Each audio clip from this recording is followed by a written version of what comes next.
बिस्मिल्लाहिर्रहमानिर्रहीम। अल्हाकुमुत-तकासुर हत्ता ज़ुरतुमुल मक़ाबिर कल्ला सौफ़ तअलमून सुम्मा कल्ला सौफ़ तअलमून कल्ला लौ तअलमून इल्मल यक़ीन लतरवुन्नल जहीम सुम्मा लतरवुन्नहा ऐनल यक़ीन सुम्मा लतुसअलुन्न यौमइज़िन अनिन नईम। तर्जुमा है। शुरू करता हूँ अल्लाह ताला के नाम से जो बड़ा मेहरबान नहायत रहम वाला है। ज़्यादती की चाहत ने तुम्हें गाफिल कर दिया है यहाँ तक कि तुम कब्रिस्तान जा पहुँचे। हरगिज़ नहीं तुम अनकरीब मालूम कर लोगे, हरगिज़ नहीं फिर तुम्हें जल्द इल्म हो जाएगा। हरगिज़ नहीं अगर तुम यकीनी तौर पर जान लो तो बेशक तुम जहन्नम देख लोगे और तुम उसे यकीन की आँख से देख लोगे। फिर उस दिन तुमसे ज़रूर बिज़रूर नेमतों का सवाल होगा। सदक़ल्लाहुल अज़ीम। नबी करीम सल्लल्लाहु अलैहि वसल्लम ने फ़रमाया, अपने आप को, अपनी औलाद को, अपने ख़ादमों को और अपने माल को बद्दुआ न दो। ऐसा ना हो कि वो घड़ी कबूलियत की हो और तुम्हारी दुआ कबूल हो जाए। जी मेरी आवाज़ क्लियर है? कोई इशू तो नहीं है?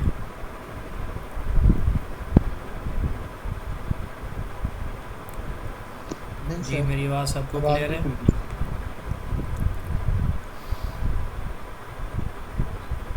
जी सर, क्लियर है। चलें जी स्टार्ट हम करते हैं। Theories of personality. कल हमने 3 पर्सनैलिटी की थीरीज़ की बात की थी। जंग्स थीरी और कैटल ट्रेड थीरी और आइजनेक थीरी ऑफ पर्सनैलिटी। जंग थीरी,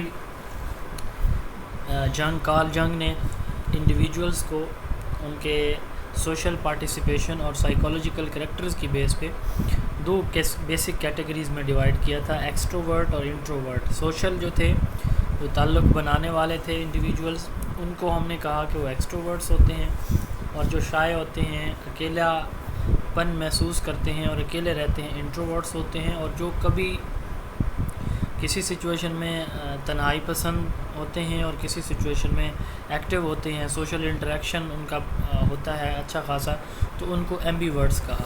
उसके बाद एक कलेक्टिव अनकॉन्शियस, यानी वो एक इंडिविजुअल अनकॉन्शियस हमने कहा था कि एक इंडिविजुअल की जो उसके माइंड के अंदर जो उसकी कॉग्निशन है, दिमाग के अंदर जो वो डिसीजन ले रहा होता है, उसके दिमाग के अंदर वो सीन सा चल रहा होता है, लेकिन उसके बारे में वो ख़ुद अनकॉन्शियस होता है, अनअवेयर होता है, उसे ख़ुद नहीं पता होता कि वो क्या कर रहा है या क्या करेगा।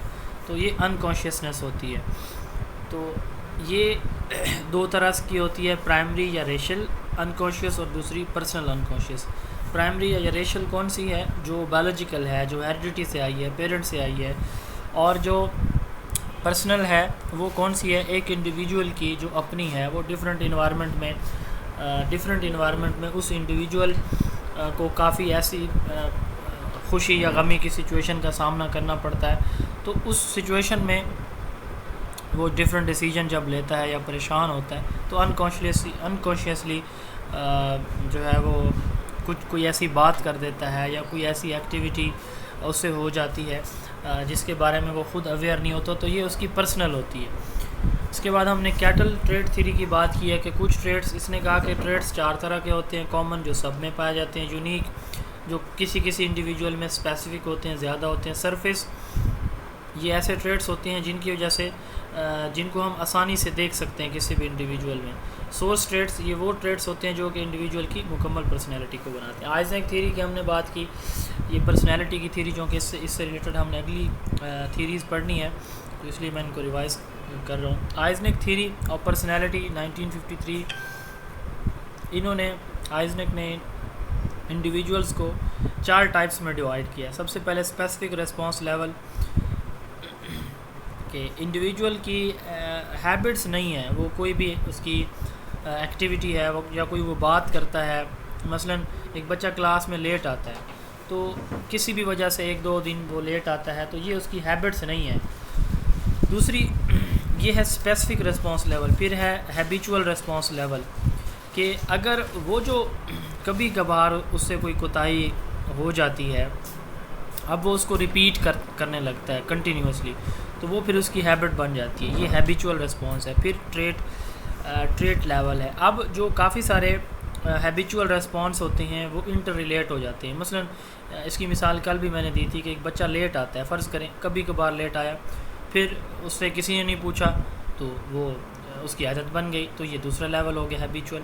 अब ये एक उसके बिहेवियर में या पर्सनैलिटी का एक करैक्टर है जो कि ऑब्ज़र्व किया गया। अब हो सकता है कि वो लड़ना शुरू कर दे, उससे कोई ना पूछे, तो वो और बच्चों के साथ अब अपनी रूटीन में वो लड़ना शुरू कर दे, ये दूसरा उसका जो है वो हैबिचुअल रिस्पांस लेवल आ जाएगा। अब इस तरह के काफ़ी सारे जो हैबिचुअल रिस्पांस लेवल हैं, ये जब मिल जाएंगे तो एक बच्चा बिगाड़ का शिकार हो जाएगा, तो ये ट्रेट लेवल बन जाएगा। उसके बाद है टाइप। अब जो डिफरेंट ट्रेट हैं ये मिलके कोई एक स्पेसिफिक टाइप बना देते हैं। मसलन हम कहते हैं कि बच्चा गालियाँ देता है, वो झगड़ालू है। एक बच्चा नमाजी है, परहेज़ी है, परहेज़गार है, बहुत अच्छा है, ईमानदार है, सच बोलता है। अब ये एक और कैटेगरी है या टाइप है। उधर वाली जो हमने कही कि वो गालियाँ देता है, लड़ता झगड़ता है और बदतमीज़ है, तो ये एक और टाइप है। तो interrelated organisation of trades, यानी ट्रेड्स जब आपस में इंटर रिलेट होते हैं, एक जैसे ट्रेड बनते हैं तो एक टाइप बन जाती है। ये एक्सट्रोवर्जन हो सकती है, इंट्रोवर्जन हो सकती है, साइक्लोसिज्म हो सकती है या न्यूरोटिसिज्म हो सकती है। एक्सट्रोवर्ट कौन से होंगे? जो सोशल हैं, इंटरेक्टिव हैं। इंट्रोवर्ट जो सोशल नहीं है, एक्टिव नहीं है, ऊपर हमने डिस्कस भी किया इनको। उसके बाद है साइक्लोसिज्म, वो उनको किसी की परवाह नहीं है, उनको अपना फ़ायदा अजीज़ है, अपना मतलब, अपना टाइम, अपना मकसद, बेनिफिट उनको अजीज़ है, वो किसी की परवाह नहीं करते। उन्हें जो चीज़ ख़ुद को अच्छी लगती है वो कहते हैं किसी का फ़ायदा इसमें है, किसी का नुकसान इसमें है या नहीं है, मुझे चाहिए, मैं ये करूँगा। तो ये साइक्लोसिज्म है। और न्यूरोटिसिज्म वो इमोशनली अनस्टेबल होते हैं, कोई ऐसी डिप्रेशन, परेशानी, किसी ऐसी इशू की वजह से वो अनस्टेबल रहते हैं, परेशान रहते हैं, मूडी होते हैं, जिसकी वजह से मूडी हो जाते हैं, एंक्शस हो जाते हैं। तो ये आइजने की थ्योरी ऑफ पर्सनैलिटी थी। आइजने की थ्योरी ऑफ इंटेलिजेंस भी आज हम इंशाल्लाह डिस्कस करेंगे। तो इसके बाद रॉजर्स थ्योरी, ये आज का हमारा टॉपिक यहाँ से स्टार्ट होना है।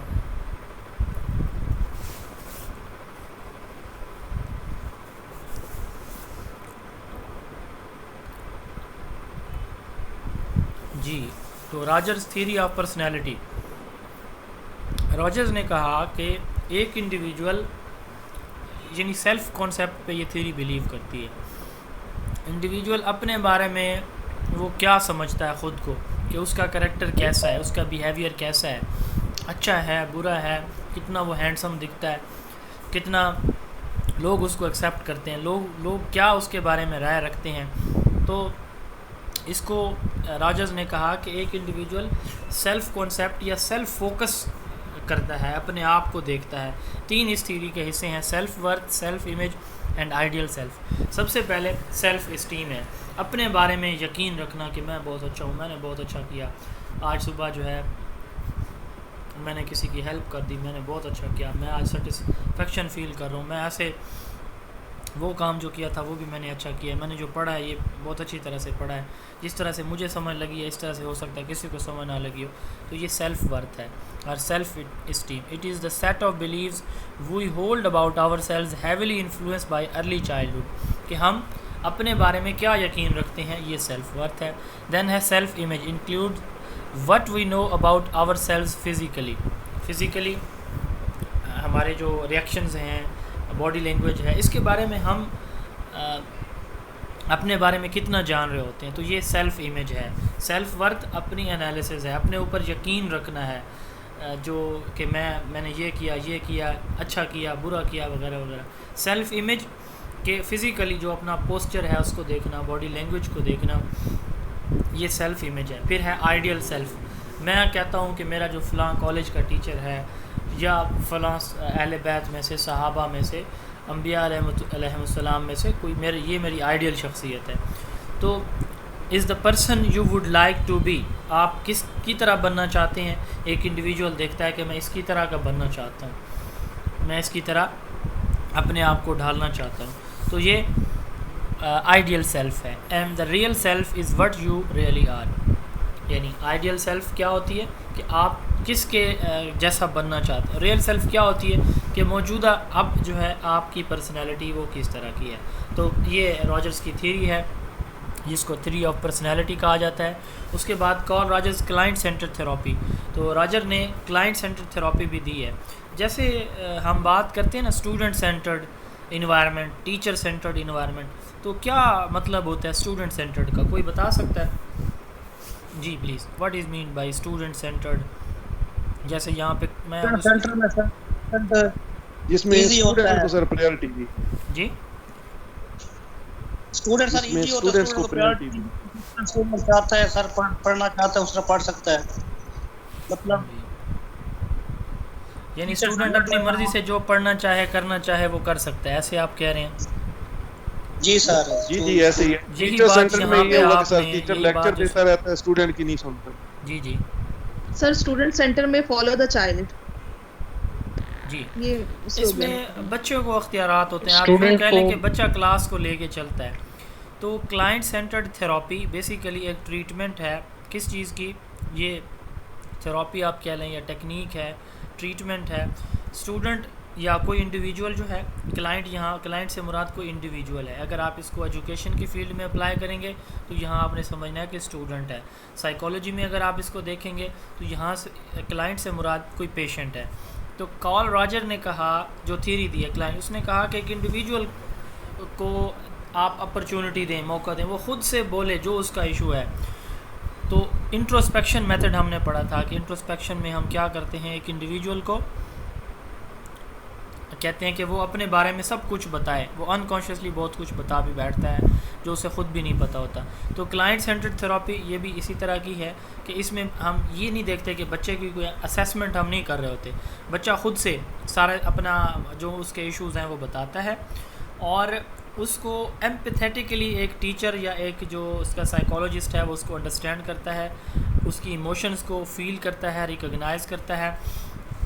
देन वो जब सारा अपना इशू बता देता है तो फिर उसकी डिस्कशन से ही वो जो बच्चा है वो ख़ुद अपने मसले का हाल भी बताता है कि इस तरह से। यानी इसमें वो सारे का सारा जो फोकस है वो किस पे किया जाएगा, क्लाइंट के ऊपर ही किया जाएगा। क्योंकि साइकोलॉजिकल प्रॉब्लम्स जो होते हैं वो बिहेवियरल होते हैं, वो मेडिकल नहीं होते, फिज़िकल नहीं होते, वो बिहेवियर से रिलेटेड प्रॉब्लम्स होते हैं जिनकी थेरेपी या सोल्यूशन देखा जाता है। तो बिहेवियर को कैसे हम चेंज कर सकते हैं? मसलन एक बच्चा है, वो लेट आता है फ़र्ज़ करें, तो टीचर उससे पूछता है कि हाँ जी आप क्यों लेट आते हैं। हो सकता है कि उसके घर में कोई परेशानी हो सकता है वो बच्चा वैसे डिस्टर्ब हो सकता है वो बच्चा इसलिए लेट आता हो कि उसके जो क्लास इंचार्ज है उसने उसको कभी पनिश किया हो, या गली में जब वो आता है कोई बच्चे उससे लड़ते हो, कोई भी रीज़न हो सकती है। अब वो सारी की सारी सिचुएशन पूछेगा, हाँ जी बेटा बताएं आप क्या इशू है। तो फिर ये भी हाँ जी इसका सलूशन अब क्या है, तो उसका सलूशन भी देखा जाएगा। ये मैंने आपको सिंपली एक एग्जांपल दी। Carl Roger client centre therapy का दूसरा नाम नॉन डायरेक्टिव और पर्सन सेंटर्ड थेरेपी भी है। The therapist in this type of counselling tries to create a non judgemental environment by being open and empathetic. The term empathy refers to the ability to recognize and feel the emotions of other, to put yourself in another shoes. अपने आप को दूसरे की situation में कि मैं अगर इसकी जगह पे होता तो मेरे साथ क्या गुजरती या मैं क्या फील कर रहा होता।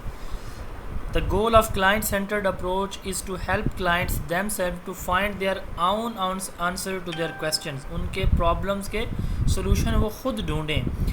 In fact, it is called non-directive, इसलिए इसको non-directive कहा जाता है। इसमें डायरेक्शन नहीं दी जाती कि आप ऐसे करें ये करें ये, बल्कि उससे पूछा जाएगा मसला, फिर उसी से ही उसका सोल्यूशन भी पूछा जाएगा। क्लाइंट सेंटर्ड थेरेपी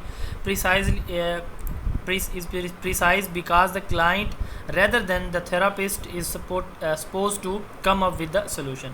यानी इसमें solution के लिए टीचर की तरफ नहीं देखा जाता, बच्चे की तरफ देखा जाता है, या थेरापिस्ट या साइकोलॉजिस्ट की तरफ नहीं देखा जाता, पेशेंट या क्लाइंट की तरफ देखा जाता है। Francis Galton theory, personality inventory theory.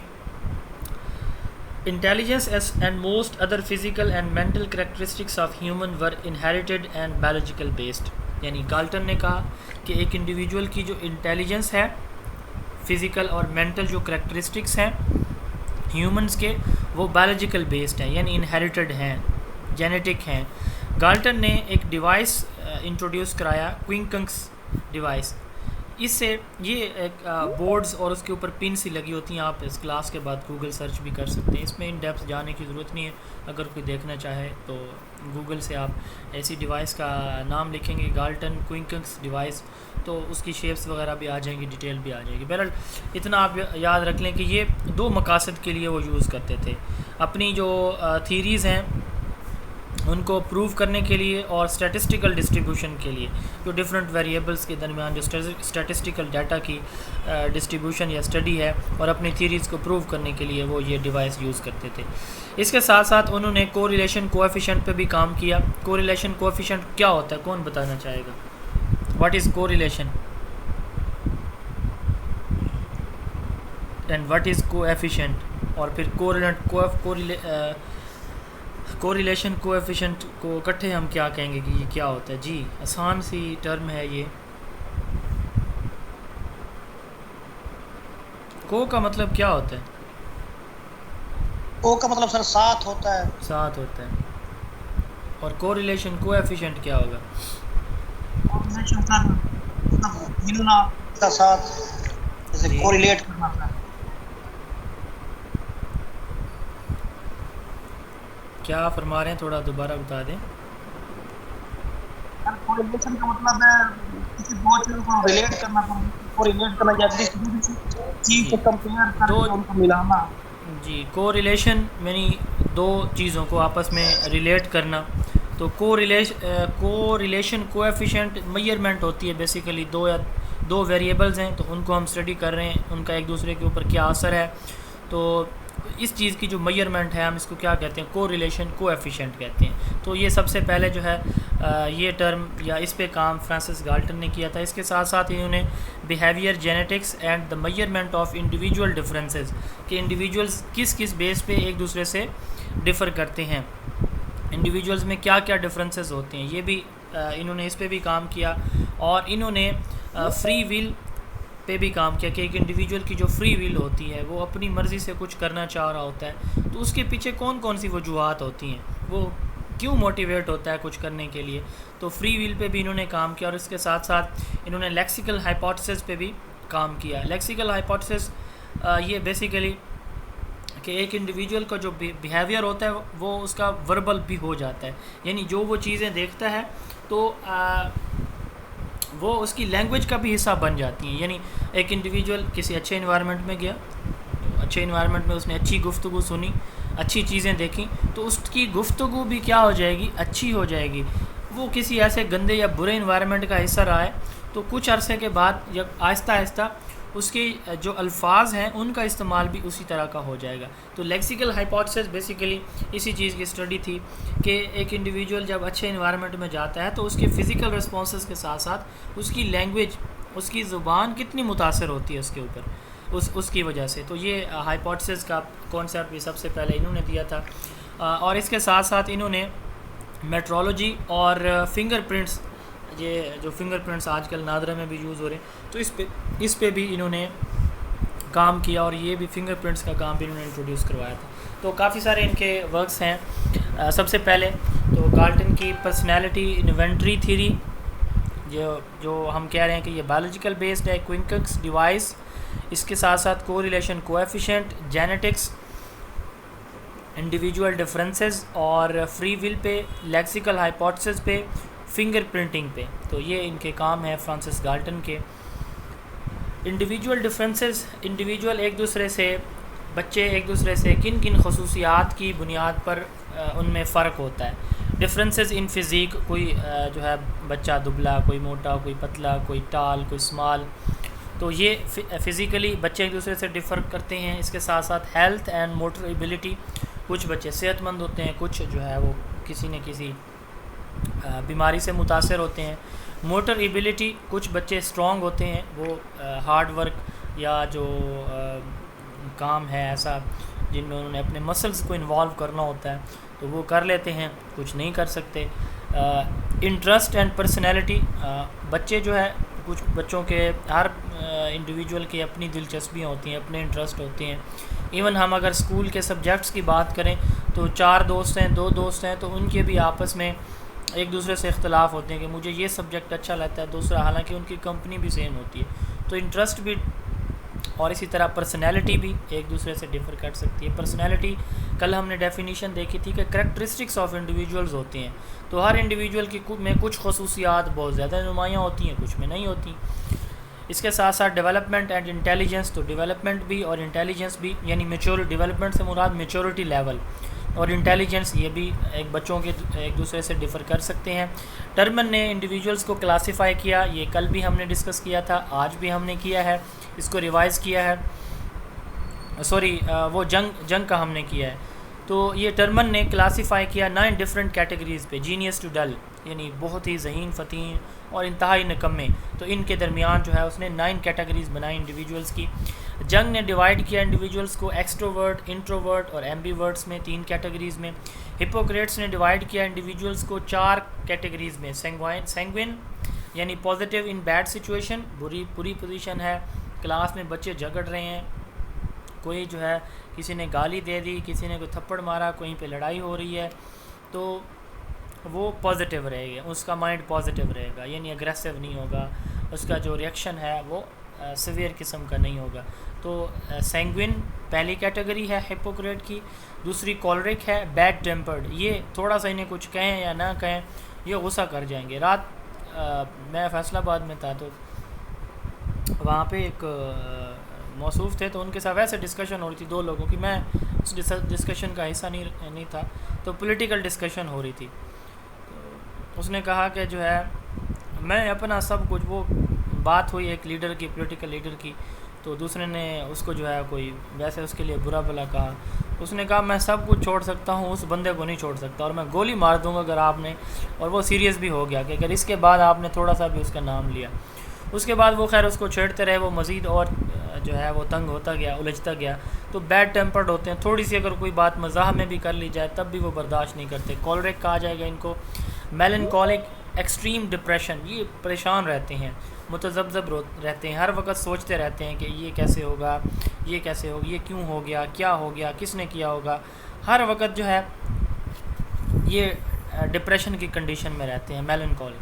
उसके बाद है phlegmatic, cool and collected during emergencies, ये वो इंडिविजुअल्स होते हैं जो बड़े कॉन्फिडेंट रहते हैं जब भी कोई इमरजेंसी आती है। मसलन जो है खुदा न खास्ता कहीं पे वो बैठे हैं तो कहीं आग लग गई, तो ये नहीं होगा कि वो जो है चीखना चिल्लाना शुरू कर देंगे, बल्कि वो देखेंगे कि इस सिचुएशन में कमरे में बच्चे हैं तो सबसे पहले मैं बच्चों को निकालूं, ये चीज़ें जो हैं बाहर निकालूं, या बाकी किसी को कोई इमरजेंसी हो जाती है तो बाकी लोगों को बताऊं, बजाय इसके कि ख़ुद वहाँ से खलासी करके बाकियों को जो है उस सिचुएशन के रहमो करम पे छोड़ देना, ऐसा नहीं होगा। Cool and collected during emergencies, phlegmatic. तो ये 4 कैटेगरीज़ हिपोक्रेट्स ने बताई हैं इंडिविजुअल्स की। उसके बाद काजेज़ ऑफ इंडिविजुअल डिफरेंसेस, ये कल भी हमने डिस्कस किया था कि इंडिविजुअल जो है वो एक दूसरे से डिफ़र करते हैं 2 वजूहात की बेस पे।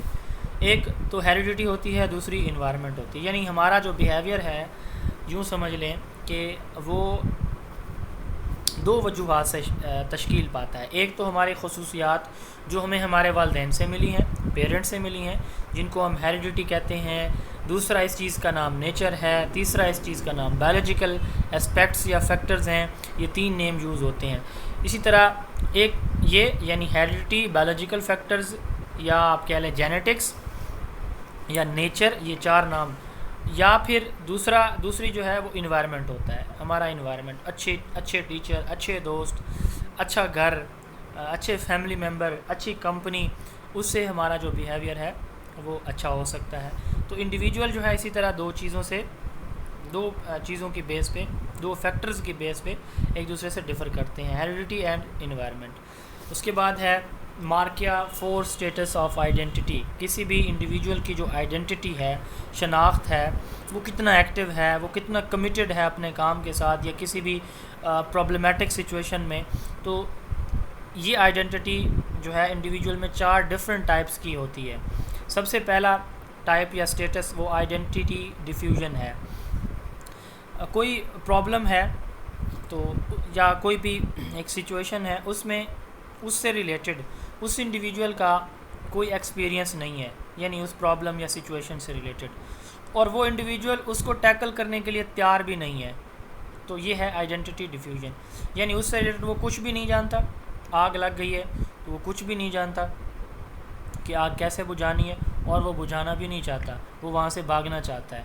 ये आइडेंटिटी डिफ्यूजन है। पेट्रोल पंप पे हम वीडियोस देखते रहते हैं, आग लग गई है फ़र्ज़ करें, वहाँ पे काफ़ी वीडियो ऐसी मैंने देखी हैं, वहाँ पे कुछ वर्कर्स ऐसे होते हैं जो मौके से राह फ़रार अख्तियार कर लेते हैं, उसी ऑयल फिल कर रहे होते हैं लेकिन वहाँ से भाग जाते हैं। मैंने देखा है कि दूसरा जो मशीन होती है वहाँ से एक बंदा भागता हुआ आता है तो वो उस सिचुएशन को कंट्रोल करता है। तो ये जो पहले वाली की मिसाल है कि उसका एक्सपीरियंस भी नहीं है, उसने पहली मरतबा आग लगते देखी तो वो वहाँ से भाग जाता है, कमिटेड नहीं है, कोई एफ़र्ट नहीं करता उसको रिज़ॉल्व करने की। दूसरा है identity foreclosure, individuals not yet experience a crisis but makes a commitment.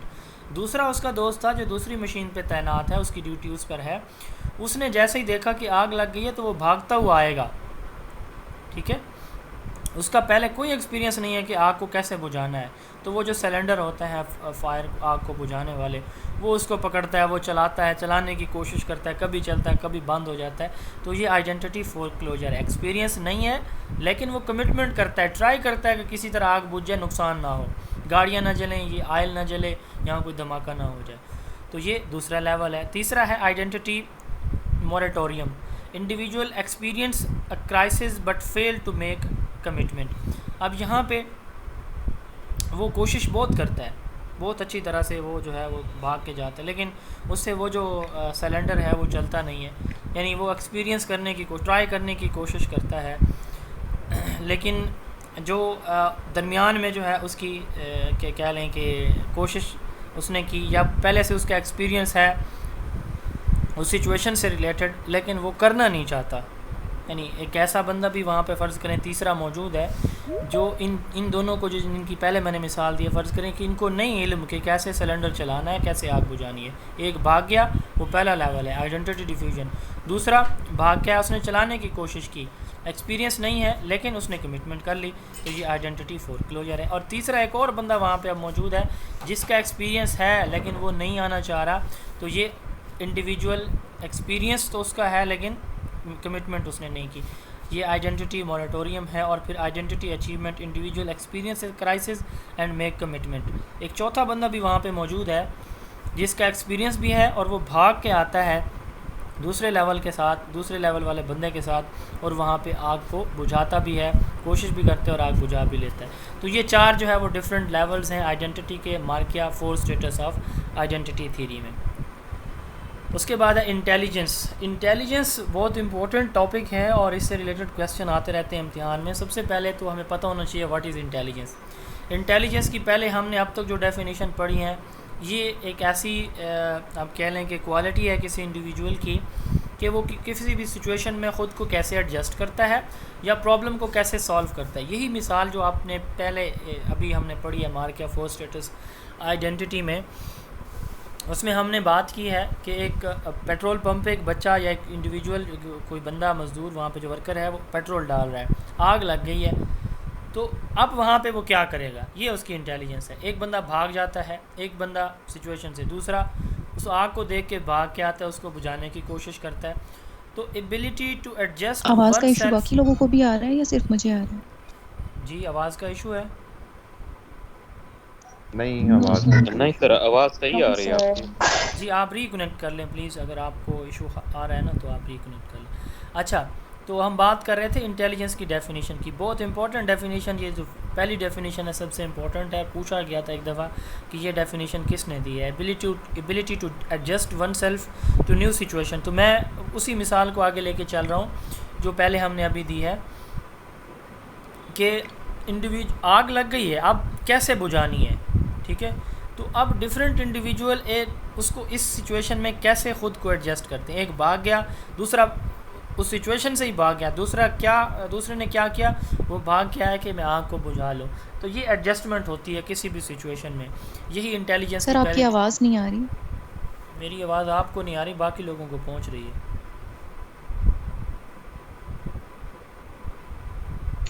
आवाज़ आ रही है सर, आवाज़ आप रिकनेक्ट कर लें प्लीज़, क्लास लीव करके दोबारा ज्वाइन कर लें जिसको नहीं आ रही ना आवाज़। जी, तो ability to adjust oneself to new situation is called intelligence. William Stern ने ये डेफिनेशन दी है सबसे पहले। कैपेसिटी टू थिंक वेल, जज well and to be self critical. अब उसी को जो एग्जांपल है उसी को हम यहाँ पे भी दोबारा कोट कर लेते हैं। थिंक वेल, आग लग गई यार, इसको कैसे बुझाया जाए? एक वक्त तो दे दो ना। शेयरिंग की कर, पता नहीं किस बाप का बेटा है, हम तो हर वक्त शेयरिंग करते थे, यकीन ना तो इतना सब तक गया। जी मिसबा, आप क्लियर है आवाज़?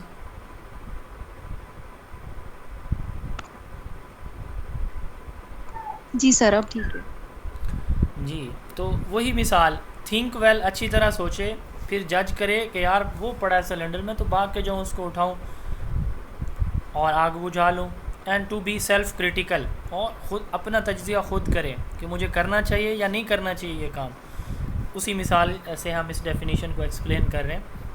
कैपेसिटी टू थिंक वेल, अच्छी तरह सोचे, अच्छी तरह सिचुएशन को जज करे और फिर क्रिटिकल हो कि यार ये जो मैं काम कर रहा हूँ किस तरह का है, ठीक है, गलत है, करना चाहिए, नहीं करना चाहिए।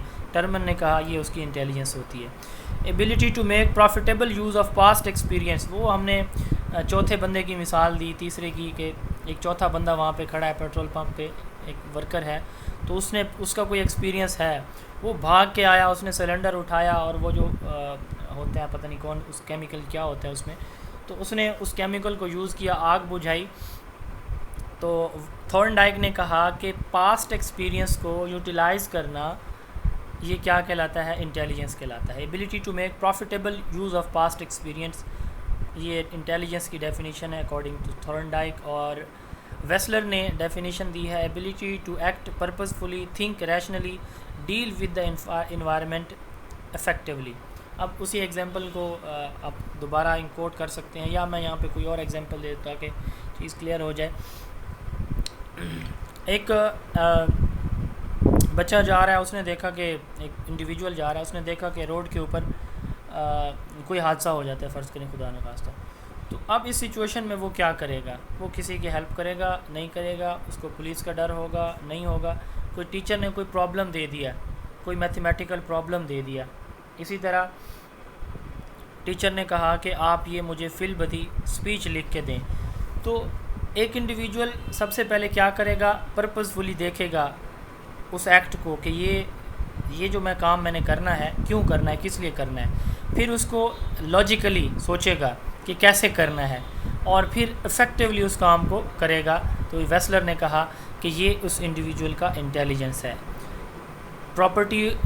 Ability to act purposefully, think rationally and deal with environment effectively, Wechsler. उसके बाद है वेल्स ने डेफिनेशन दी है property of recombining behaviour pattern to act better in novel situation. Novel यानी न्यू या डिफरेंट सिचुएशन को कहा जाता है जिसका पहले से सामना नहीं किया कभी किसी इंडिविजुअल ने। तो अपने बिहेवियर पैटर्न को, अपनी तमाम सलाहियतों को एक सीक्वेंस में लाना, एक होल की शक्ल में लाना और न्यू सिचुएशन को टैकल करना, ये वेल्स के नज़दीक इंटेलिजेंस होता है। बर्ट ने कहा कि इंटेलिजेंस जो है वो इन्नेट होती है, यानी हमारे अल्लाह ताला ने हमारे अंदर डिवाइस फिट कर दिए हैं, कौन कितना ज़हीन है कौन नहीं है। तो बर्ट ने कहा कि इंटेलिजेंस जो है वो इन्नेट होती है। और लास्ट डेफिनेशन है राल्फ टेलर की, mental situation or mental evolutions that are aspects of conflict and anxiety. इनके नज़दीक जो मेंटल सिचुएशन है यानी इंटेलिजेंस है हमारी, वो मेंटल एवोल्यूशन है, इर्तक़ा है, डेवलप होती है हमारी जो इंटेलिजेंस है वो कन्फ्लिक्ट से और एंग्जाइटी से। डिफरेंट सिचुएशन में जब हम खुद पे कंट्रोल रखते हैं और उस सिचुएशन को टैकल कर लेते हैं अच्छी तरह, तो फिर हमारी जो इंटेलिजेंस है वो डेवलप होती है, इवॉल्व होती है। तो mental situations or mental evolutions that are aspects of conflict and anxiety according to Ralph Tyler. अब हैं थीरीज़ ऑफ इंटेलिजेंस कि इंटेलिजेंस कितनी तरह की होती है। सबसे पहले मोनार्चिक थीरी है, स्टर्न एंड जॉनसन ने ये थीरी दी है। मोनार्चिक थीरी कहती है कि इंटेलिजेंस जो है वो सिर्फ़ एक ही फैक्टर है या एक ही एबिलिटी होती है, वो होती है प्रॉब्लम का सलूशन निकालना, यानी ability to solve all types of problem, ये इंटेलिजेंस है। स्टर्न जॉनसन के नज़दीक जिसको क्या कहा जाता है, मोनार्चिक थीरी कहा जाता है। ओलिगार्चिक थीरी और ग्रुप फैक्टर थीरी या सैम्पलिंग थीरी, ये थर्स्टन ने थीरी दी है। इन्होंने कहा कि जो इंटेलेक्चुअल एबिलिटीज़ होती हैं वो ग्रुप की शक्ल में होती हैं। Intellectual abilities are related to some groups like a child may advance in science but not in mathematics, यानी कोई साइंस की फील्ड में बच्चा जो है वो आगे जाएगा लेकिन मैथ की फील्ड में हो सकता है कि वो ना जाए। Third other work is classification of intelligence behavior into 3 categories which are abstract intelligence, mechanical intelligence और social intelligence। ये पूछा जाता है समटाइम इम्तिहान में कि एब्स्ट्रैक्ट इंटेलिजेंस, मैकेनिकल और सोशल इंटेलिजेंस का कॉन्सेप्ट किसने दिया। तो एब्स्ट्रैक्ट इंटेलिजेंस आइडियाज़ को मैनेज करना। एक सिचुएशन, एक मैंने आपको एक टॉपिक पढ़ाया या आपके टीचर ने आपको पढ़ाया, आपने अपने बच्चों को पढ़ाया, तो उसका जो थीम है वो निकालना, आइडिया को समझना, अंडरस्टैंड करना, ये एब्स्ट्रैक्ट इंटेलिजेंस कहलाता है। मैकेनिकल इंटेलिजेंस चीज़ों को मैनेज करना। आपकी एक ऑफिस में जॉब है, एक फैक्ट्री में जॉब है, तो आप डिफरेंट रिसोर्सेज को कैसे मैनेज कर रहे हैं, ये मैकेनिकल इंटेलिजेंस है। उसके बाद है सोशल इंटेलिजेंस, आप रिलेशंस को कैसे मेंटेन या मैनेज कर रहे हैं, तो ये आपकी सोशल इंटेलिजेंस है। तो इन्होंने कहा अब ये 3 डिफरेंट फैक्टर्स या ग्रुप्स आ गए हैं कि एब्स्ट्रैक्ट इंटेलिजेंस है कि आप डिफरेंट आइडियाज़ को कैसे मेंटेन करते हैं, मैकेनिकल इंटेलिजेंस आप चीज़ों को, मटेरियल ऑब्जेक्ट्स को कैसे मेंटेन करते हैं, और सोशल इंटेलिजेंस आप ह्यूमन रिलेशंस को कैसे मैनेज करते हैं। तो ओलिगार्चिक या ग्रुप फैक्टर थ्योरी बेसिकली एक फैक्टर में या एक ग्रुप में आगे काफ़ी सारी कैटेगरीज इसमें आ जाती हैं। देन है मल्टी फैक्टर और एनार्चिक थ्योरी। थॉर्नडाइक ने ये थ्योरी दी है। इंटेलिजेंस इस ग्रुप ऑफ मैनी एलिमेंट्स, इनके नज़दीक इंटेलिजेंस जो है, जहानत, वो बहुत सारे एलिमेंट्स पे मुश्तमिल होती है, कोई सिंगल फैक्टर नहीं है। स्पेयरमैन ने कहा कि जो इंटेलिजेंस है वो 2 फैक्टर पे मुश्तमिल होती है, S factor and ji factor.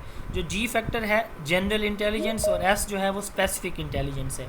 Ji factor general ability या जनरल इंटेलिजेंस है कि हर सिचुएशन में, हर नई सिचुएशन में एक इंडिविजुअल ख़ुद को जो है वो कैसे एडजस्ट करता है। और स्पेसिफिक है, किसी स्पेसिफिक सिचुएशन में एक इंडिविजुअल ख़ुद को कैसे एडजस्ट करता है या उस स्पेसिफिक प्रॉब्लम को कैसे सॉल्व करता है, तो ये एस फैक्टर है। यानी जी फैक्टर और एस फैक्टर ये स्पेयरमैन 2 फैक्टर या इलेक्ट्रिक थ्योरी हैं।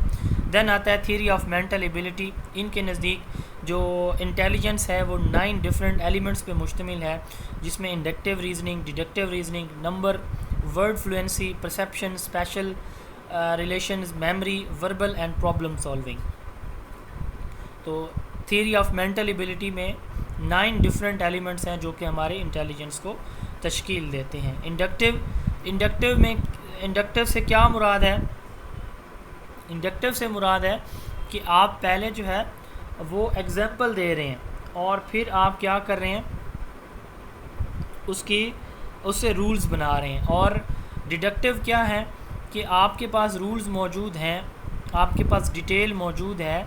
जैसे मैंने ये मिसाल पहले भी 2-3 दफ़ा दी है कि स्पैरो एक बर्ड है, उसके पर होते हैं, तो चूँकि ये एक परिंदा है, चिड़िया के पर हैं, चिड़िया एक परिंदा है, तो बाकी सारे परिंदों के भी पर होंगे। अब हमने मिसाल पहले दी है और पूरी क्लास को, जनरल रूल को बाद में बताया है उसी एक मिसाल से।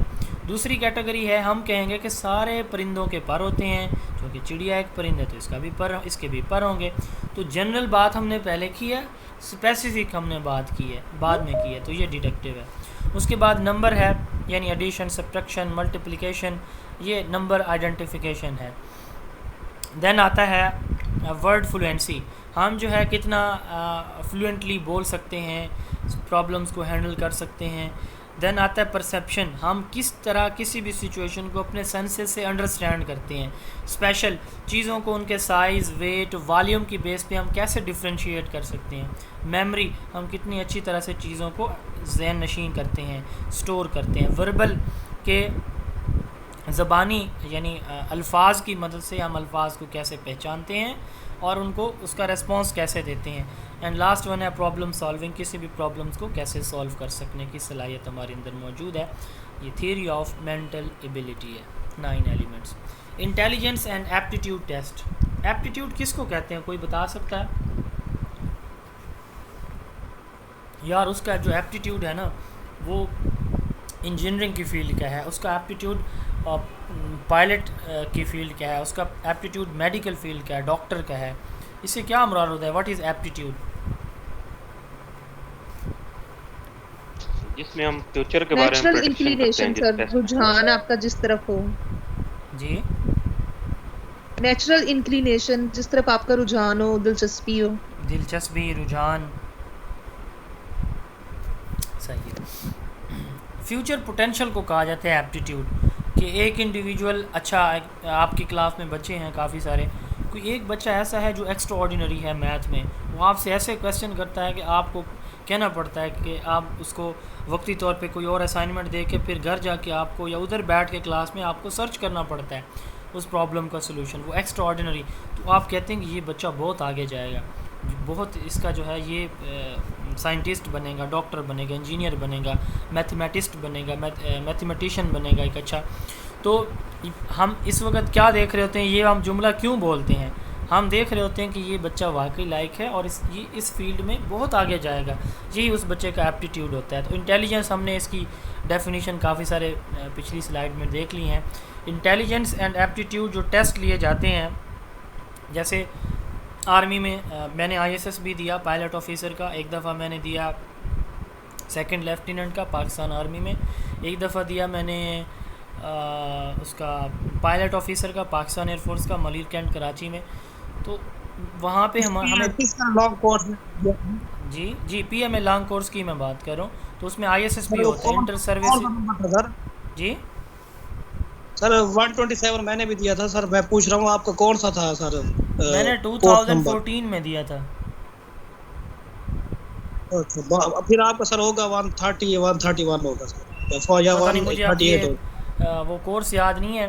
बहरहाल मैंने 2014 में PMA का भी दिया था, इसका पाकिस्तान आर्मी का सेकंड लेफ्टिनेंट का, और उधर दिया था इनका एयरफोर्स का। एयरफोर्स में मेरी ISSB से मैं नॉट रिकमेंड हुआ था, और आर्मी का जो था वो जो हमारा सेंटर लेवल पे फाइनल इंटरव्यू होता है उसमें नॉट रिकमेंड हुआ था।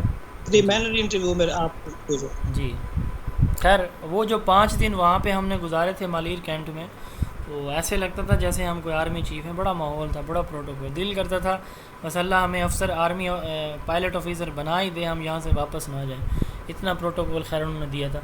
तो intelligence and aptitude test basically इसमें हम एक बच्चे का फ्यूचर पोटेंशियल देखते हैं एप्टीट्यूड टेस्ट में। इंटेलिजेंस टेस्ट उसका जो करंट सिनेरियो है वो देखता है, और एप्टीट्यूड टेस्ट उसी बच्चे का फ्यूचर पोटेंशियल स्लाइड्स नहीं शो हो रही सर, स्लाइड्स नहीं शो हो रही।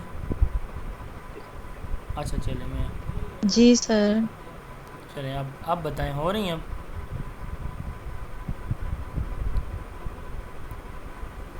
अब हो रही है स्लाइड्स?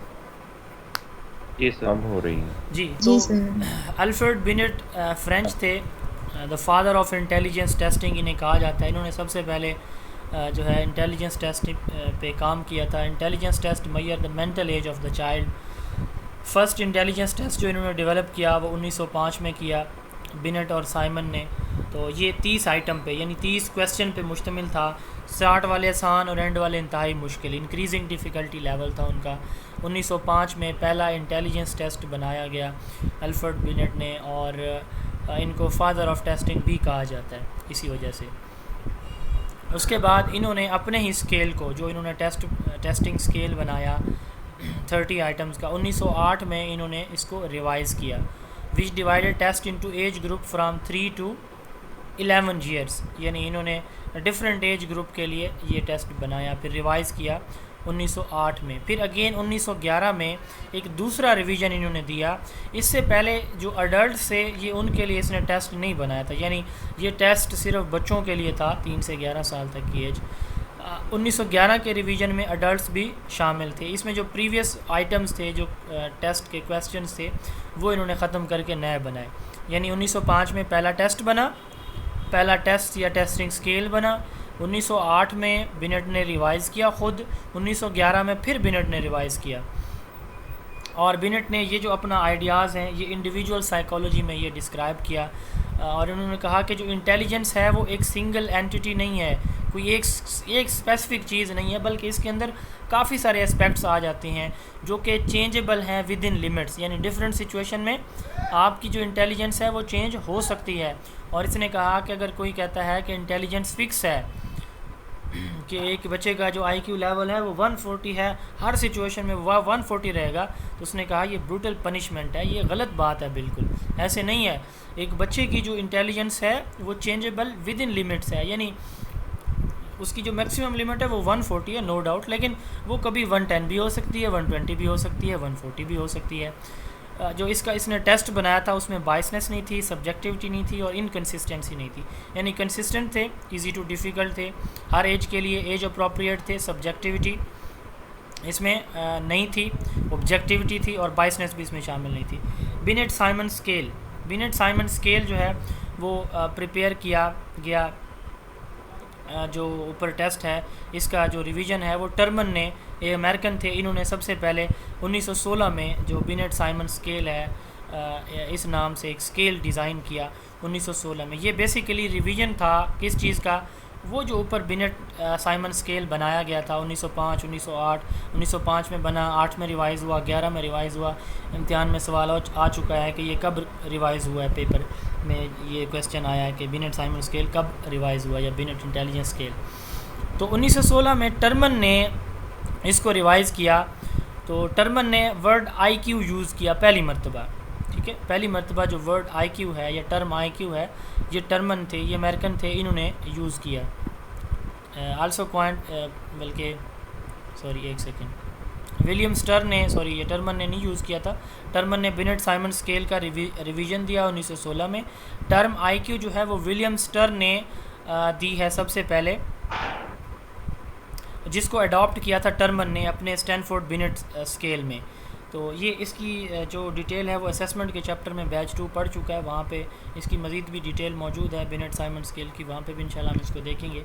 जो IQ है जिस IQ टर्म जिसको विलियम स्टर ने इंट्रोड्यूस करवाया और टर्मन ने इसको IQ फार्मूला में यूज़ किया, तो इंटेलिजेंस कोशेंट जो है basically mental as divided by chronological age multiplied by 100, यानी एक बच्चा है उसकी मेंटल एज, यानी वो 10वीं क्लास के जो बच्चे हैं उनके जो मेंटल कैपेबिलिटीज़ या पोटेंशियल हैं उसके बराबर का उसका पोटेंशियल है। 8वीं क्लास का बच्चा 10वीं क्लास के बच्चों के बराबर उसका पोटेंशियल है, यानी 10वीं क्लास के बच्चे की एज है 20 साल, 8वीं क्लास के बच्चे की फ़र्ज़ कर लेते हैं हम एज है 18 साल, तो हम क्या कहेंगे कि इस बच्चे का पोटेंशियल उनके बराबर है, वो उस लेवल के प्रॉब्लम सॉल्व कर लेता है जिस लेवल के 10वीं क्लास के बच्चे कर लेते हैं। तो हम क्या करेंगे, 20 डिवाइडेड बाई 18 मल्टीप्लाइड बाई 100, तो हमारे पास एक वैल्यू आ जाएगी। तो इस वैल्यू को हम देखेंगे, अगर ये वैल्यू आती है फ़र्ज़ करें 90 या इससे कम, तो हम कहेंगे कि ये मेंटली रिटार्डेड है, इनको बिलो एवरेज भी कहा जाता है। 90 से 100 ये एवरेज हैं और 140 ये जो है वो सुपीरियर होते हैं, 140 एंड अबव ये गॉड गिफ्टेड होते हैं। टीचर का IQ कहा जाता है कि एटलीस्ट 120 या इससे ज़्यादा होना चाहिए। तो अगर हम बात करें इसकी बिनेट टेस्ट की या बिनेट स्केल की, 1905 में बना, 1908 और 11 में इन्होंने ख़ुद रिवाइज़ किया, 1916 में असेसमेंट के चैप्टर में ये बताया था कि यहाँ एक क्वेश्चन बनता है सर, ये जो 140 अगर लेवल आ जाए मतलब या 110, तो आपने कहा था क्वेश्चन बना था सर, वो मुझे थोड़ा भूला हुआ है, क्या क्वेश्चन बना था सर इनका? इनमें से नहीं था सर, कोई और सर था वो, यानी कि जो आप बता रहे हैं ना कि 90 से कम जो वो मेंटली रिटार्डेड होंगे, 140 से वो गॉड गिफ्टेड होंगे और 120 जो है वो टीचर का, शायद ये 120 वाला सर वहाँ नहीं था, शायद 120 वाला नहीं होगा, बहरहाल आई थिंक यही नहीं होगा वहाँ पे। तो 120 जो है ये टीचर का होना चाहिए। एक दफ़ा इम्तिहान में पूछा गया था कि टीचर का जो मिनिमम IQ लेवल है वो कितना होना चाहिए, ये 120 है। ये वैल्यूज़ वहाँ पे भी लिखी हुई हैं, वहाँ पे थोड़ा सा स्लाइड और तरह से है, यहाँ पे थोड़ी सी और तरह से है। वेस्लर इंटेलिजेंस टेस्ट, तो हम बात कर रहे थे 1905 में बना, अल्फ्रेड बिनेट ने बनाया और 1908-11 में रिवाइज़ हुआ और उसके बाद 1916 में टर्मन ने जो है इसको रिवाइज़ किया।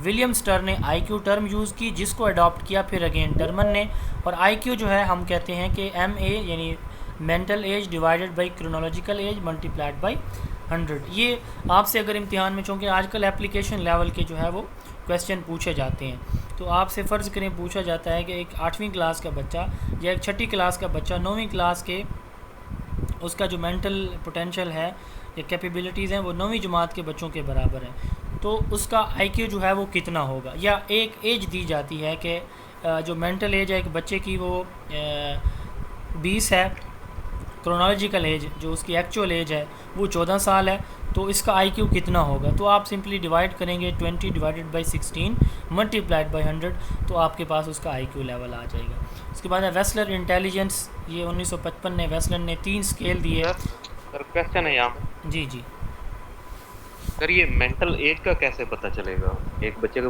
अब क्लासेस तो डिफरेंट हैं, सब्जेक्ट्स भी डिफरेंट हैं, मसलन हाँ, 8वीं का मैं बच्चा है, अब 10th क्लास का सिलेबस भी डिफरेंट है 8वीं से, जी जी तो उसका कैसे पता चलेगा कि इस बच्चे का जो मेंटल एज है वो 10वीं के लेवल पर है?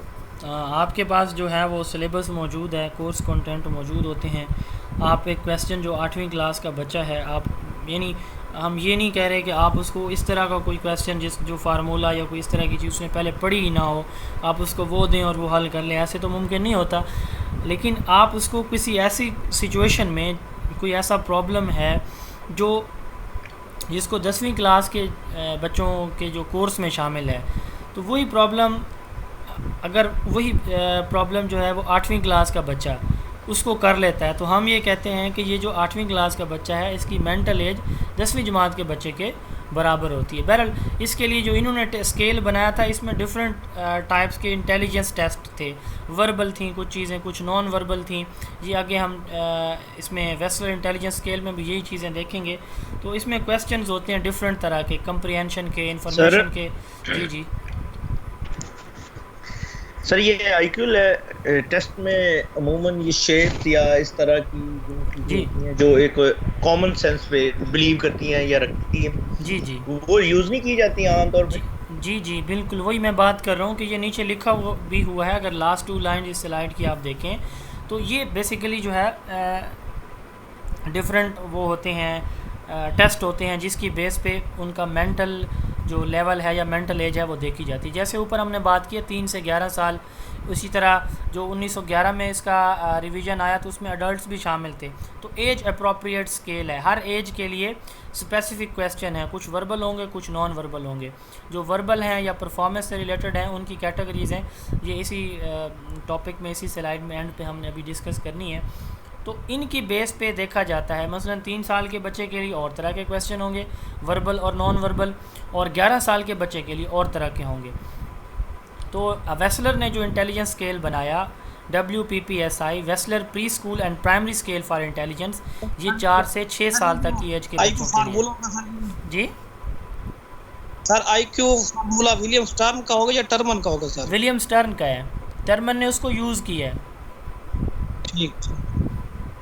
तो वेस्लर का विप्सी WPPSI Wechsler school pre school and primary scale for intelligence 4 से 6 साल तक की एज के बच्चों के लिए है।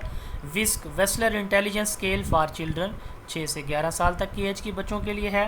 और वेस्लर अडल्ट इंटेलिजेंस स्केल ये 6 से 74 साल तक की एज के इंडिविजुअल्स के लिए है। इसके 6 जो है वो वर्बल सब टेस्ट होते हैं और 5 परफॉर्मेंस बेस्ड सब टेस्ट होते हैं। अब वर्बल कौन से होंगे? इन्फॉर्मेशन, उनको बेसिक इन्फॉर्मेशन किसी भी चीज़ के बारे में कितनी है, यानी जनरल एबिलिटी या जनरल नॉलेज। कंप्रीहेंशन, वो कितनी अच्छी तरह से चीज़ों के मीनिंग्स को अंडरस्टैंड करता है।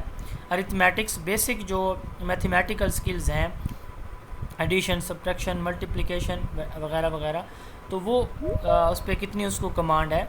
सिमिलैरिटीज़, वो चीज़ों को उनकी क्वालिटीज़ की बेस पे कैसे आपस में जो उनकी सिमिलैरिटी है और डिफरेंसेस है वो देख सकता है। डिजिट स्पैन, यानी जो नंबर्स हैं तो इनमें जो गैप है या डिफरेंस है वो कैसे अंडरस्टैंड कर पाता है। वोकैबुलरी, उसकी कितनी वोकैबुलरी उसके पास है या नहीं है किसी भी लैंग्वेज की। तो उसके बाद परफॉर्मेंस से रिलेटेड जो हैं, परफॉर्मेंस बेस्ड जो 5 सब टेस्ट हैं वो उनमें डिजिट सिंबल है, पिक्चर कंप्लीशन है, ब्लॉक डिज़ाइन है, पिक्चर अरेंजमेंट है और ऑब्जेक्ट असेंबली है। यानी ये परफॉर्मेंस से रिलेटेड हैं। डिजिट सिंबल वो डिजिट्स को कैसे आइडेंटिफाई करता है। पिक्चर्स कंप्लीशन, डिफरेंट बॉक्सेस या पिक्चर्स होंगी तो उसे कहा जाएगा कि इनको इकट्ठा करें या इनका आपस में सीक्वेंस बनाएं। ब्लॉक डिज़ाइन, डिफरेंट बॉक्सेस होंगे, सर्कल्स होंगे तो उनके डिज़ाइंस दिए गए होंगे और पूछा जाएगा कि इनसे रिलेटेड नीचे दिए गए ऑप्शन में से कौन सा इनसे रिलेटेड है या इनसे नेक्स्ट कौन सा है। पिक्चर अरेंजमेंट, डिफरेंट पिक्चर्स दी जाएंगी, उनको उनकी अरेंजमेंट करनी होगी। और ऑब्जेक्ट असेंबली, डिफरेंट ऑब्जेक्ट्स दिए गए होंगे तो उनको आपस में असेंबल करना होगा, तरतीब देनी होगी, जोड़ना होगा। तो ये परफॉर्मेंस से रिलेटेड होते हैं। इम्तिहान में ये पूछा जा सकता है कि वेस्लर का कौन सा स्केल वो 6 से 16 साल तक की एज के बच्चों के लिए या प्राइमरी एज के बच्चों के लिए होता है। तो ये आप काइंडली इनके नेम्स जो है वो याद कर लेंगे। उसके बाद है आर्मी अल्फ़ा टेस्ट और आर्मी बीटा टेस्ट। जो पहली जंग अज़ीम थी तो उस दौरान यूएसए आर्मी में काफ़ी सारे इंडिविजुअल्स को रिक्रूट करना था, नौजवानों को, जवानों की, जिसको हम जवान कहते हैं, सोल्जर कहते हैं, उस शक्ल में नौजवानों को भर्ती करना था और हाई रैंक ऑफिसर्स को भी भर्ती करना था, जो लोअर रैंक उनको भी भर्ती करना था। तो इसमें चूँकि तादाद बहुत ज़्यादा उन्होंने भर्ती करनी थी तो उसमें कुछ पढ़े लिखे भी थे, अनपढ़ भी थे। तो पढ़े लिखे इंडिविजुअल्स के लिए जो टेस्ट उस वक़्त रॉबर्ट यर्क्स और उसकी जो कमेटी थी उन्होंने बनाया, तो पढ़े लिखों के लिए उसने वर्बल टेस्ट बनाया जिसको फिर अल्फ़ा टेस्ट का नाम दिया गया। और ये पढ़े लिखे इंडिविजुअल के लिए था, यानी वर्बल टेस्ट मसलन अमेरिका की कितनी स्टेट्स हैं ये रिटन फॉर्म में था, इसी को पढ़ के उसने जवाब देना था। फ़र्ज़ करें ये एक टेस्ट है, या 2 + 2 = 2 ये कितना होता है फ़र्ज़ करें क्वेश्चन था, तो ये वर्बल था। इसी तरह नॉन वर्बल जो थे वो इलिटरेट जो रिक्रूट्स उन्होंने हायर करने थे उनके लिए जो टेस्ट था वो नॉन वर्बल था और अनपढ़ लोगों के लिए। उसमें पिक्चर्स थी तो उनसे पूछा जाता है कि ये जो पिक्चर ये किस से रिलेटेड है, ये क्या चीज़ है, इससे नेक्स्ट क्या होगा। तो इस तरह के नॉन वर्बल थे, यानी पिक्चर्स डायग्राम की शक्ल में ये थे। ये टेस्ट पहली मरतबा आर्मी अल्फ़ा और आर्मी बीटा 1917 में रॉबर्ट यर्क्स ने वर्ल्ड वार 1 के दौरान ये बनाए थे। पाकिस्तान के पास भी इंटेलिजेंस टेस्ट है, inter service selection board ISSB जिसे हम कहते हैं, जिसका मैंने शायद पहले बताया है आज कि मैंने भी दिया था ये टेस्ट ISSB एक दफ़ा। 5 दिन का ये होता है इसका ड्यूरेशन, जो मुख्तलिफ टेस्ट ये लेते हैं। इंटर सर्विस सिलेक्शन बोर्ड जिसमें verbal, written, non verbal, physical, performance, aural सारे टेस्ट होते हैं। प्राइमरी मेंटल एबिलिटीज़ टेस्ट, ये इंटेलिजेंस टेस्ट की डिफरेंट टाइप्स हैं। Prepared by Thurston for age 11 to 17 years, its measurement is based on group factor theory। वो जो different जो groups हमने पढ़े हैं 3, तो उसकी बेस पे ये जो है थर्स्टन ने स्केल या टेस्ट जो है ये बनाया था, प्राइमरी मेंटल एबिलिटीज़ टेस्ट, इसको PMA टेस्ट भी कहा जाता है, एज 11 से 17 साल तक की एज के लिए। डिफरेंशियल एबिलिटीज़ टेस्ट बैटरीज़, ये अगर आपको याद हो शायद जो बैच 2 के स्टूडेंट हैं, बैच 2-3 के, उन्होंने पढ़ा है असेसमेंट में, वहाँ पे मैंने बताया था टेस्ट बैटरी से मुराद सम ऑफ टेस्ट, यानी आप 5 test, 2 test, 4 test, 8 test, 10 test इकट्ठे टेस्ट असेंबल करके अगर टेस्ट आप ले रहे हैं, जैसे हमारा ISSB हुआ था तो उसमें काफ़ी सारे टेस्ट एक साथ लिए जाते हैं। तो डिफरेंशियल एप्टीट्यूड टेस्ट बैटरीज़ में 8 डिफरेंट टेस्ट लिए जाते हैं एक साथ यके बाद दिए, जिसमें वर्बल रीजनिंग होगी। वर्बल रीजनिंग से मुराद, जैसे मैंने कहा कि 4 आदमी एक काम को 2 दिन में कर लेते हैं, तो 5 आदमी कितने दिन में उसी काम को करेंगे। अजान हो जाए, थोड़ा सा वेट कीजिएगा।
जी, तो डिफरेंशियल एप्टीट्यूड टेस्ट बैटरीज़ मैं बता रहा था, जब काफ़ी सारे टेस्ट एक साथ लिए जाते हैं जिनका फॉर्मेट डिफरेंट हो सकता है, पैटर्न डिफरेंट होता है और वो डिफरेंट पोटेंशियल्स को मेजर करते हैं। मसलन वर्बल रीजनिंग है, इसमें मिसाल मैं दे रहा था कि 4 आदमी एक काम को 5 दिन में करते हैं, 2 आदमी उसी काम को कितने दिन में करेंगे।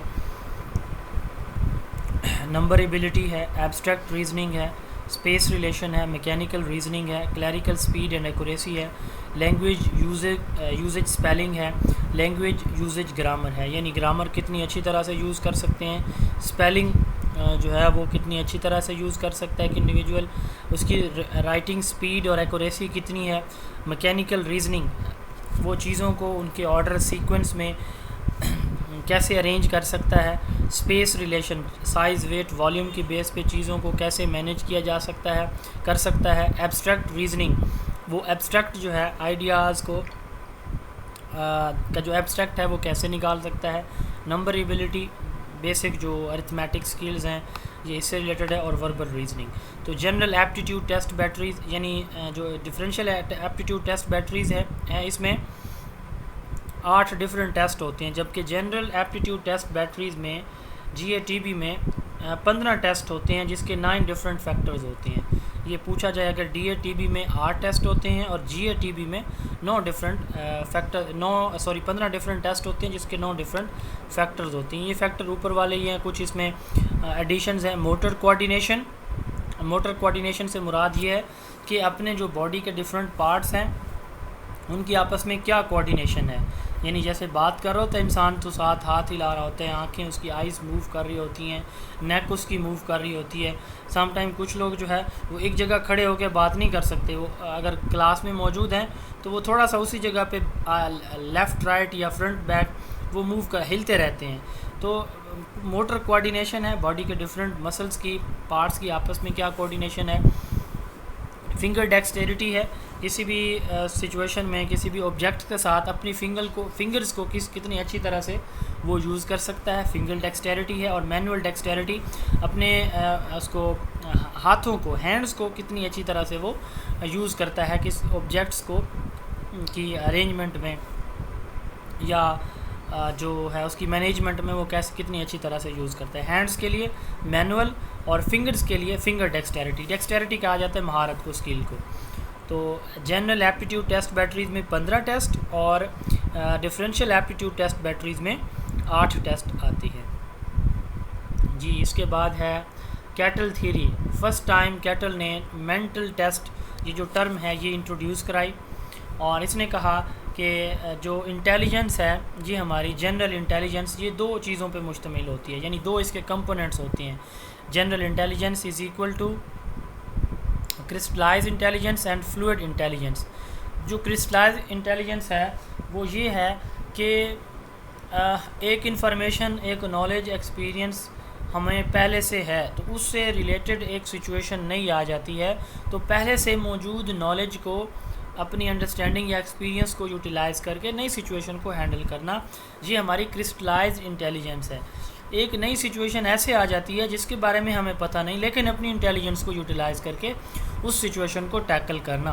पेट्रोल पंप वाली एग्जांपल दोबारा ले आएँ अपने माइंड में कि वो जो पहला बंदा था आइडेंटिटी डिफ्यूजन वाला कि उसको बिल्कुल एक्सपीरियंस नहीं है, ठीक है, और वो वहाँ से भाग जाता है। फिर दूसरे लेवल की हमने बात की थी कि इंडिविजुअल मौजूद है वहाँ पे, उसका एक्सपीरियंस नहीं है लेकिन वो उसको टैकल करने के लिए कोशिश कर रहा है, उसने कमिटमेंट कर लिया कि इसको आग को बुझाना है मैंने, तो ये उसकी क्या है, फ्लूइड इंटेलिजेंस है। और वो जो चौथा बंदा जिसका एक्सपीरियंस भी था और जो भाग के आया और उसने आग को बुझाने की कोशिश की, वो उसकी क्रिस्टलाइज इंटेलिजेंस है। It refers to the knowledge यानी क्रिस्टलाइज इंटेलिजेंस, बल्कि ऊपर से पढ़ लेते हैं। The concept of fluid intelligence and crystallise intelligence were introduced in 1963 by the psychologist Raymond Cattell. According to Cattell,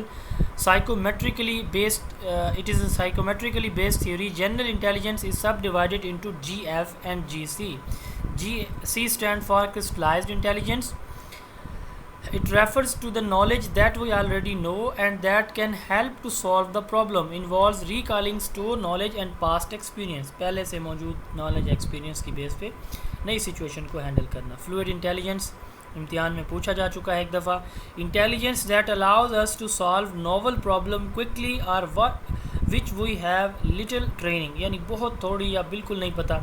ability to reason and think flexibly depend only minimally on prior learning, यानी prior learning को बहुत ही थोड़ा इस्तेमाल करके situation को tackle करना fluid intelligence कहलाता है। जैसे प्रायर नॉलेज और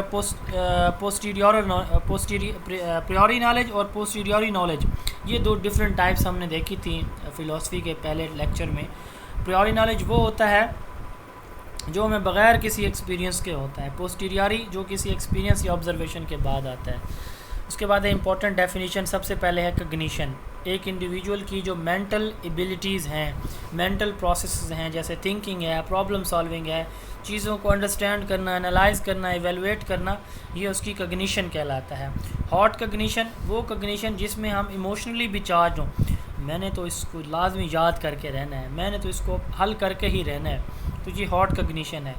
cognitive process that is emotionally charge, it is called hot cognition. और कग्निटिव डिसोनेंस, एक चीज़ मैंने आपको पढ़ाई, एक चीज़ आपने पहले से पढ़ी हुई, अब आप दिमागी तौर पे बड़े परेशान हो गए कि यार वो जो मैंने पढ़ी हुई है वो ठीक है या सर ने जो पढ़ाई है ये ठीक है। इसको कहते हैं mental dissonance. Mental discomfort caused by new knowledge that conflicts with the current knowledge or belief, के न्यू नॉलेज आपके करंट जो प्रीवियसली एग्जिस्ट कर रहा है आपके माइंड के अंदर, जो पहले से मौजूद है, उसके साथ कन्फ्लिक्ट करता है, तो इसको कग्निटिव डिसोनेंस कहा जाता है। उसके बाद है मेटा कग्निशन, अपनी सोच के बारे में ख़ुद सोचना। कैसे?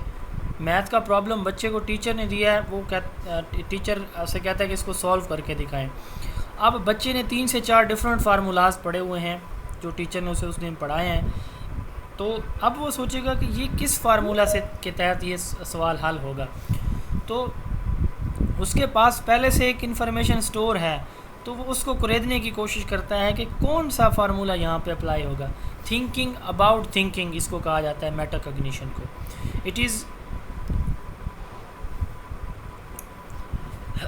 It is thinking one's about own thinking, it is thinking about own mental process, it is an individual's knowledge of their own cognitive process and then ability to control these processes by organizing, monitoring and modifying them। यानी organise करना कि कौन सा होगा, फिर ये ठीक होगा, और फिर कहीं से अगर मिस्टेक हो जाती है फिर उसको मॉडिफाई भी कर लेते हैं कि नहीं इसको ऐसे नहीं ऐसे मैंने हल कर लेना। उसके बाद है फॉरगेटिंग हाफ, यानी वो इंडिविजुअल्स जो ग्रेजुएशन की डिग्री कर लेते हैं लेकिन आगे अपनी स्टडीज़ जो है वो कंटिन्यू नहीं रखते, तो इसको कहा जाता है फॉरगेटिंग हाफ, फॉरगॉटन हाफ। उसके बाद है automaticity, ability to respond quickly and efficiently while mentally processing and physically performing a task.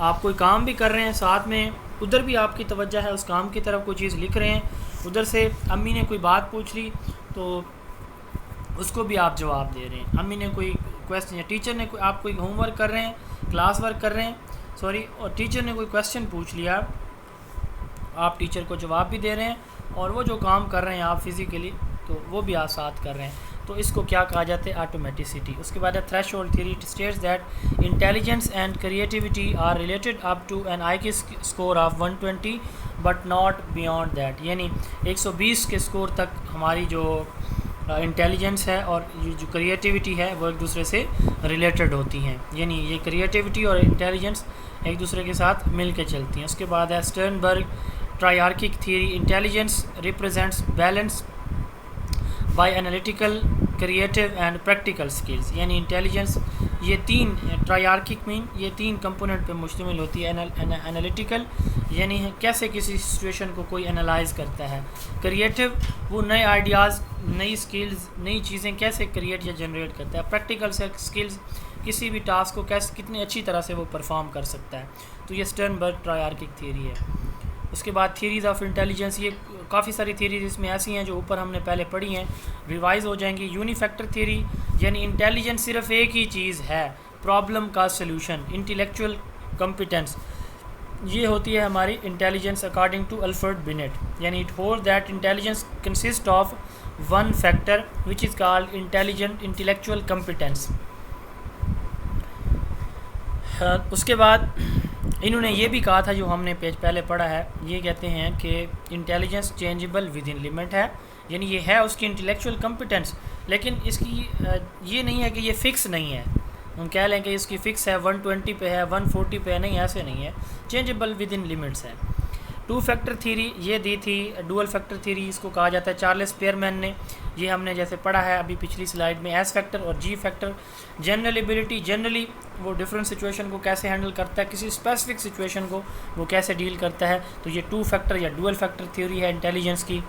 उसके बाद है ट्रायर्किक थ्योरी, ये पिछली स्लाइड पे हमने पढ़ी है, स्टर्नबर्ग की ट्रायर्किक थ्योरी। एनालिटिकल, क्रिएटिव और प्रैक्टिकल, यहाँ पे ये सीक्वेंस में है, यानी मोनो फैक्टर या सिंगल फैक्टर या यूनी फैक्टर है, फिर टू फैक्टर है, फिर ट्रायर्किक है, और फिर आगे थॉर्नडाइक की मल्टी फैक्टर है। तो ये एक सीक्वेंस में यहाँ पे मैंने दोबारा इंक्लूड की हैं ताकि ये आसानी से याद हो जाए। एनालिटिकल, क्रिएटिव और प्रैक्टिकल, ये तीन जो है एस्पेक्ट्स हैं ट्रायर्किक थ्योरी के इंटेलिजेंस के। उसके बाद है स्ट्रक्चर ऑफ इंटेलेक्ट। गुल्फोर्ड ने कहा कि जो स्ट्रक्चर ऑफ इंटेलेक्ट है, इंटेलिजेंस जो है वो मुश्तमिल होती है एक्ट ऑफ थिंकिंग पे, यानी सोचता कैसे है कोई इंडिविजुअल, कंटेंट पे, वर्ड्स एंड सिंबल्स पे, वो किस तरह उसको अपनी लैंग्वेज पे कमांड है, वर्ड्स को, सिंबल्स को कितनी अच्छी तरह से वो देखता है, अंडरस्टैंड करता है, एंड प्रोडक्ट्स पे वो किस तरह के फिर आइडियाज़ उससे डेवलप करता है। तो स्ट्रक्चर ऑफ इंटेलेक्ट ये भी इसलिए यहाँ पे ट्रायर्किक के बाद है क्योंकि इसमें भी तीन कंपोनेंट्स हैं, यानी एक्ट ऑफ थिंकिंग, कंटेंट और प्रोडक्ट्स यानी आइडियाज़। उसके बाद Thorndike multi factor theory. Thorndike, Edward Thorndike ने कहा, एडवर्ड ली थॉर्नडाइक ने, इसने इसके अलावा किस चीज़ के ऊपर काम किया, बहुत ही वेल नोन काम है इनका साइकोलॉजी में एक और एस्पेक्ट पे, वो कौन सा है, कोई बता सकता है एडवर्ड थॉर्नडाइक का? जी please. Loss of learning. Yes, laws of learning, ये बहुत इंपॉर्टेंट क्वेश्चन है, हर दफ़ा इम्तिहान में, टेस्ट में भी आता है, इंटरव्यू में पूछा जाता है। तो लॉज ऑफ लर्निंग जो है ये थॉर्नडाइक ने दिए थे। थॉर्नडाइक ने कहा कि जो इंटेलिजेंस है या जनरल एबिलिटी है वो काफ़ी सारे फैक्टर्स पे मुश्तमिल होती है, और एक इंडिविजुअल की जनरल एबिलिटी उन सब का एग्रीगेट होती है। इसने कहा कि जो जनरल एट्रीब्यूट्स होते हैं उनका लेवल, उनकी रेंज, उनकी एरिया और स्पीड, ये हर इंडिविजुअल का जो है वो डिफ़र हो सकता है, दूसरे से डिफरेंट हो सकता है। He distinguish the following 4 attributes of intelligence. Level क्या है, कौन किस लेवल पे फॉल कर रहा है, स्टे कर रहा है। दूसरा रेंज, उसकी रेंज क्या है, मतलब लेवल है कि वो 180 पे है, सॉरी 120 पे फ़र्ज़ करें, तो अब उसकी रेंज क्या है उसकी। जैसे बिनेट ने कहा कि ये चेंजेबल है इंटेलिजेंस, कहाँ से शुरू होती है, कहाँ पे ख़त्म होती है।